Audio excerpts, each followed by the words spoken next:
વડોદરા શહેરમાં એકતાનગરમાં આવેલા મરાઠી મહોલ્લામાં ગઈકાલે પથ્થરમારાની ઘટના સામે આવી હતી, જેમાં હનુમાન ચાલીસા બંધ કરવા મુદ્દે બે જૂથો વચ્ચે સામસામે પથ્થરમારો થયો હતો। આ બનાવને લઈને બાપોદ પોલીસે 7 શખ્સો સામે નામજોગ અને અન્ય 50ના ટોળા સામે ફરિયાદ નોંધી છે, જ્યારે 3 શખ્સને સકંજામાં લીધા છે। વડોદરા શહેરના આવાસ રોડ પર આવેલી એકતાનગરમાં મરાઠી મહોલ્લામાં ગત સમી સાંજના હનુમાન ચાલીસા વાગતી હતી, તે દરમિયાન અન્ય કોમના લોકો આવી અવાજ ધીમો કરવા કહેતા સામસામે બબાલ થઈ હતી। ત્યારબાદ પથ્થરમારો થયો હતો અને આ બનાવને લઈને બાપોદ પોલીસે રાયોટિંગનો ગુનો નોંધી વધુ કાર્યવાહી હાથ ધરી છે, જેમાં 7 જેટલા શખ્સો સામે નામજોગ અને અન્ય ટોળા સામે ફરિયાદ નોંધાઈ છે। આ પથ્થરમારાની ઘટનામાં 3 વ્યક્તિ ઈજાગ્રસ્ત થયા હતા। બાપોદ પોલીસ તાત્કાલિક ઘટના સ્થળે પહોંચી મામલો થાળે પાડ્યો હતો અને ઉચ્ચ અધિકારીઓ સાથે કોમ્બિંગ પણ કર્યું હતું। આ સાથે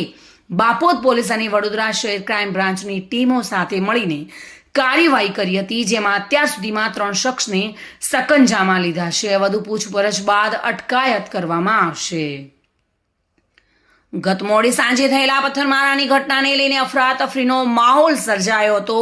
પોલીસની ટીમો પહોંચી સ્થિતિને કાબૂમાં લીધી હતી અને ઈજાગ્રસ્તોને સયાજી હોસ્પિટલમાં ખસેડવામાં આવ્યા હતા, જ્યાં બંને કોમના ટોળા ભેગા થયા હતા અને પોલીસના ઉચ્ચ અધિકારીઓ અને વિવિધ સંગઠનો પણ સયાજી હોસ્પિટલ પહોંચ્યા હતા। 3 ઈજાગ્રસ્ત પૈકી એક વ્યક્તિને વધુ સારવાર માટે ખાનગી હોસ્પિટલમાં ખસેડવામાં આવ્યા છે અને બાપોદ પોલીસે ગુનો નોંધી વધુની કાર્યવાહી હાથ ધરી છે।